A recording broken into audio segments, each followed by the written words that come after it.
Welcome to this live session. Welcome to Finance Focus with us, a platform where we engage in conversation that endeavor to enhance our financial literacy. And this is a very special session from the fact that it is a session that is meant for beginners. You see, many at times we find people giving content about financial literacy on the internet. They are already talking to people who have already advanced in their finances. They have already learned what investments are. But I'm sure there is that person who is really trying to figure out what is this animal people call personal finance. There is this young man, this young lady who has just been employed, and they have just earned their first salary, and they don't know how to start putting their financial life straight. So this session is for is for such group of individuals. That person who is green, they are just trying to figure out things in matters finances. Maybe they have just started earning, and they are not sure where to invest or where to start saving their money. Rather, let me use the word save, because you might not be in a position to invest from the word go. You see, investing and savings are two different things, and not everybody will be able to save from their first paycheck. They might not be big enough for them to invest, but I believe every paycheck can enable someone to put something aside to start their personal finance journey. So this session is for such groups of people. Someone who is just struggling to just start on matters finances. They have just earned their first salary, and they have no idea of where to start. So I just briefly introduce the investment options that we have in Kenya specifically. The very most common that are known, but maybe you have no idea of what they are and how to go about them. But this session is just an introduction of we are just mentioning the available options, because I believe everything that I'm going to mention in this session, I have done a full video about it. When I talk about SACCOs, I have done another video, another 1 hour full video on SACCOs. So it should not end at this session. Here we are just doing basic introduction, so that you can be able and search more, and a lot of it is on this channel. So when I talk about SACCOs, when I mention about SACCOs in 2 minutes, that is not it. That is just an introduction. So you need to go and search more about SACCOs, and let's just dive into the presentation. Actually, this is a presentation that I made to a group of people a few months ago, and I thought it is wise that I get to bring it onto this channel, because it is a simple presentation of how to kickstart your personal finance journey. So subscribe and get to hang on the channel, so that you don't get to miss any of the financial tips that we get to share. So keep subscribing, so that you get notified anytime we upload new content on the channel. And the title of my presentation was Investment Matters. So the session was all about investment, and a subtopic there I had given my presentation was Common Investment Vehicles in the Kenyan Financial System. So it is the common investment vehicles in the Kenyan financial system. And on my first page, I had to start by defining investment, because we cannot expound on something that we don't know what it is. And I defined investment as putting aside resources or products. Putting aside money, resources in products or assets where you get some return. So there's a difference between savings and investing, and the major difference between the two. Savings, you are just putting money aside, maybe for emergency, maybe for future use, maybe for some future project that you have. And investing is putting money aside, but you are putting the money aside strategically in a way that it gets to earn some return, regardless of how small the returns are. As long as you get a return, that is an investment. Whether you get a 4% return, whether you get a 5% return, whether you get a 10% return on your funds, that is an investment, and that is the basic difference between savings and investment. So I hope we are clear with that. That is the major difference between saving and investing. So saving, you are just putting money aside, and investing, you are putting money aside in a way that enables you to earn some return regardless of the size of the return. And it is so bad to save in the year of the Lord 2025, because financial literacy is everywhere. I believe our parents and people who lived in earlier years might not had the advantage of information, but in 2025 we are living in the era of information. Information is available to everyone. So if you don't take advantage of the information that you have in 2025, I believe you only have yourself to blame. So investing enables us to get some returns and prevent loss of value via inflation. A very important point. You see, there is a very bad animal that is unseen, called inflation. And to define inflation in simple terms, inflation is the continuous increase in price of goods and commodities, and continuous increase of prices of goods and services. You see, you can draw back your mind back a bit and think of a very simple product that we use on a daily basis. Think of the price of a loaf of bread when you are about 10 years, or let's say 10 years ago. Right now in Kenya, a loaf of bread goes for around 60 shillings. We are talking about the standard size of bread. I'm sure some of us have seen the same piece, the same quantity, the same brand retailing at around 20 shillings. But now it is 3 times up. So that is what we call inflation. And if you just put your money in a place where you don't get to earn any return, the 1,000 bob that you deposited in your bank account in the month of January, yes, it is still 1,000 as you see your balance. It is still 1,000, but by the end of the year, come December, the value of that money will have depreciated. Yes, the amount will be the same, but the value will not be the same.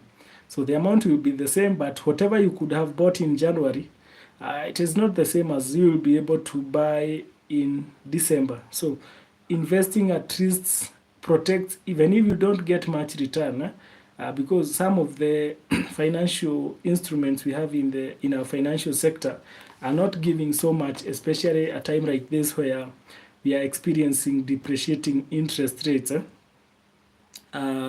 You might not be able to earn enough, but at least your money will be protected against inflation.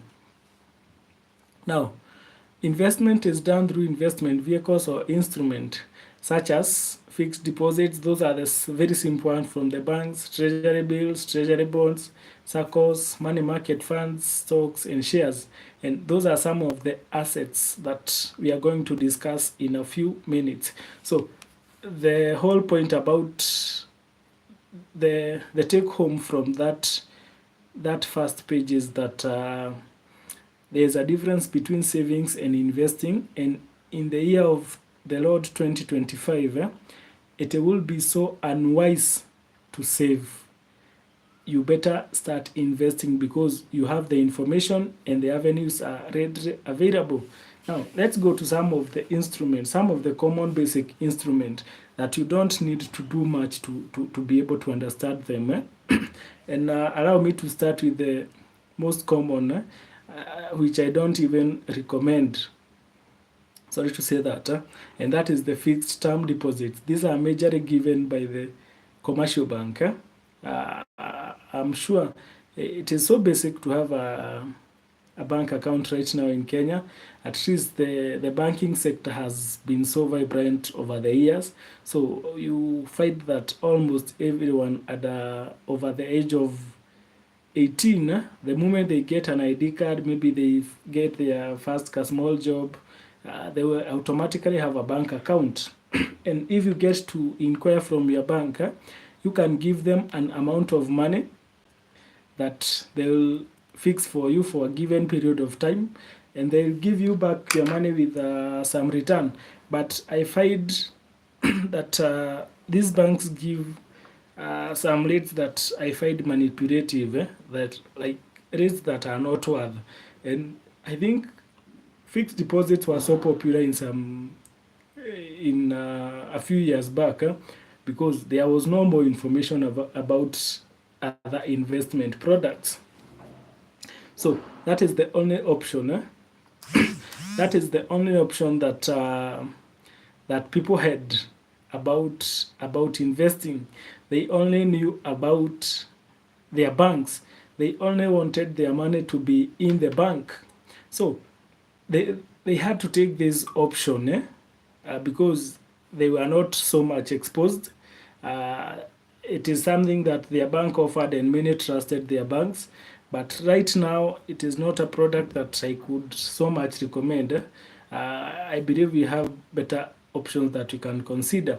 So fixed deposits entails depositing a lump sum of principal amount for a specific period of time at a fixed interest rates. They are mainly offered by commercial banks. The rate is determined by the particular bank and mainly depends on the amount and period. You find that in this economy, the economy is so harsh to someone who is just starting, because these rates depends on the amount that you are depositing, and the amount that you are depositing, and what else, the period. So the higher the amount, the higher the rate. The longer the period, the higher the interest rate. So if you have some small amount, you might not be able to get a so much competitive rate.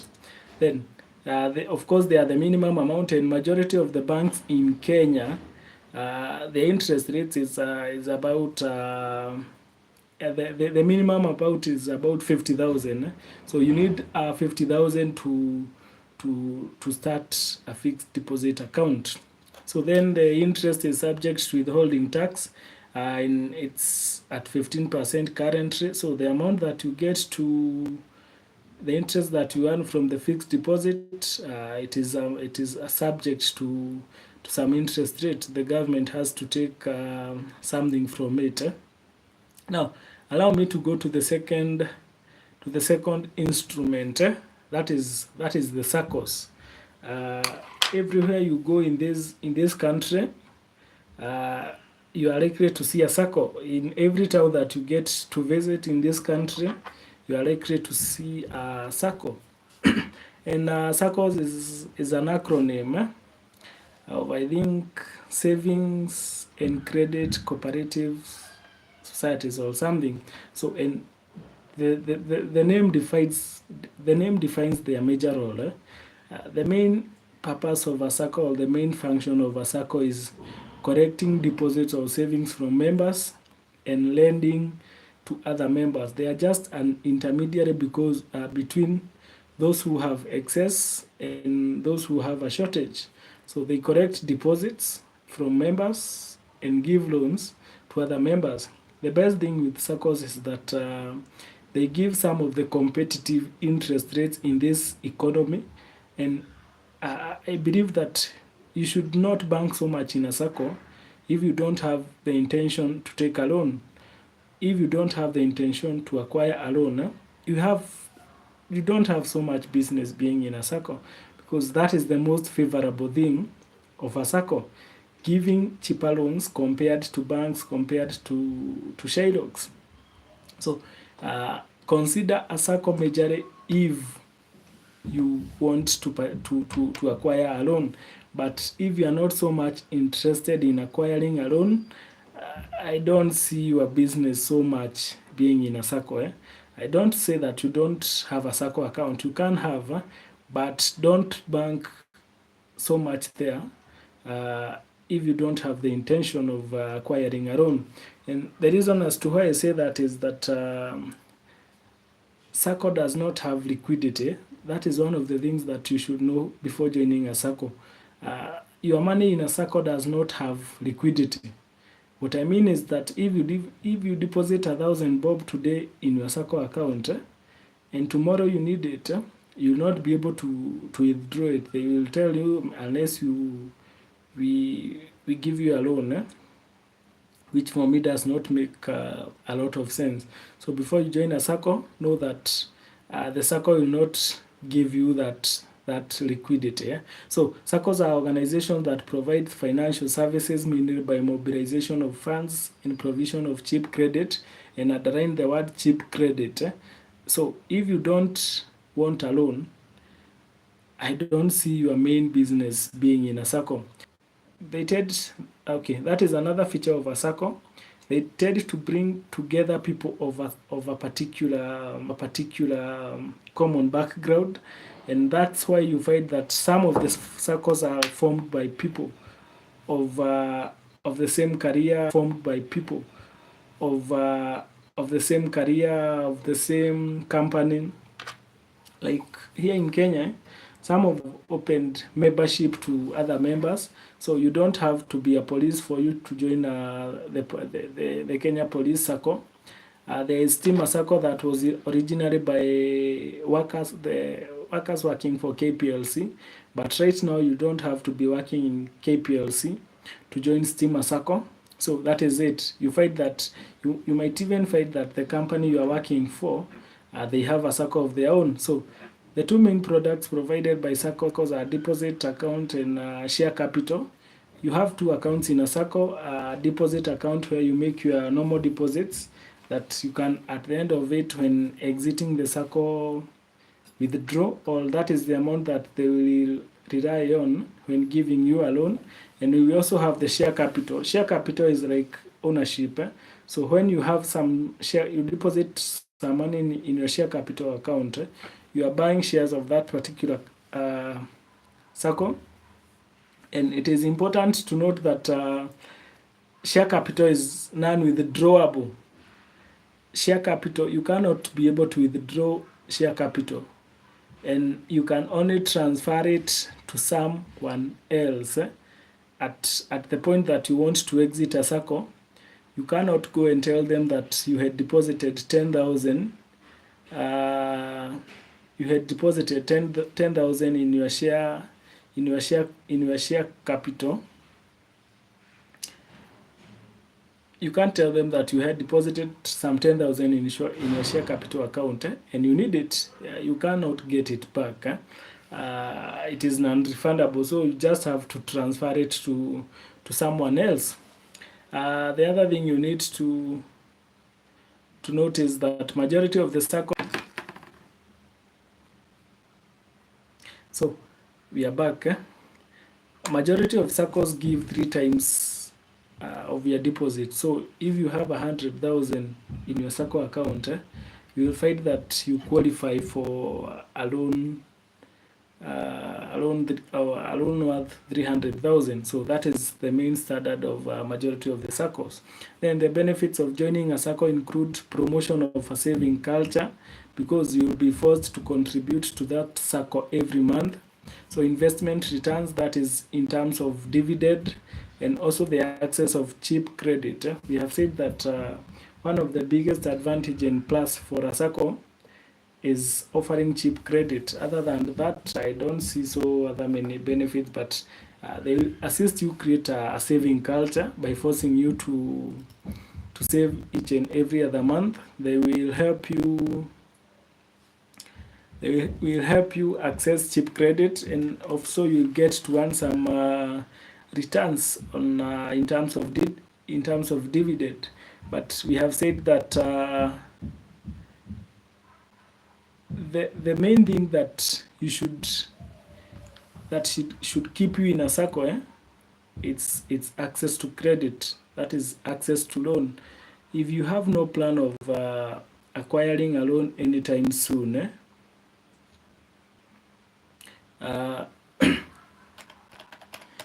if you don't have a plan of acquiring a loan anytime soon, you don't have to stay so much in a SACCO. It might be undoing to you than it might be discouraging to you than benefit, because you have to wait at the end of the year to get some benefits, that is dividends. Like, if you don't need a loan, I wouldn't recommend us have a SACCO account, but don't bank so much there. So we have so far discussed two.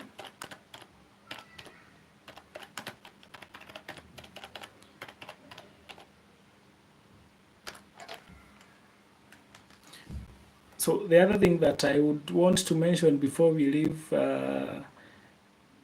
that part of SACCOs is factors that you can consider when joining a SACCO.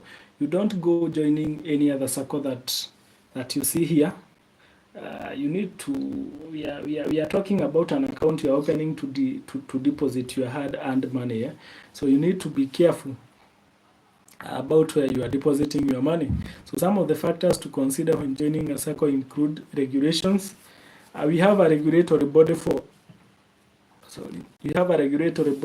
all the SACCOs, that is SASRA. And the first thing that you should ensure is that the SACCO that you want to join is regulated by SASRA. I'm not saying that if a SACCO is regulated by SASRA, everything is right. But the chances of things going wrong with a SACCO that is not regulated by SASRA are higher. Of course, we have seen banks that are regulated by Central Bank of Kenya collapsing, but regulation is important thing. Dividend rates, of course, we all want better returns. We are human beings, so the higher returns a SACCO offers, the better. Then accessibility. You can't join a SACCO that have a single branch in one village in Western Kenya, in a village without water and electricity. That if I want to do a transaction from my SACCO account, I have to travel all the way to Western Kenya, all the way to Kakamega, because that is where the SACCO that I joined have a branch. That is not logical. So join a SACCO that is accessible, that has a branch in major parts of the Kenya, of our country. And also right now, we are in the digital era, so try and ensure that you get to join a SACCO that have digital products, where you can be able to access your account electronically. The other thing that you also need to consider before joining a SACCO is ensure that you join a SACCO where you have members that you know. I don't know whether those are the best terms to use. Join a SACCO where you have members that you have something in common. Join a SACCO where you have but we are back. We'll keep struggling with it the way. The reason as to why I'm saying that you have to join a SACCO where you know other members. Guarantorship is key when it comes to SACCOs. So if you don't know anyone in that SACCO that you have joined, I'm not sure that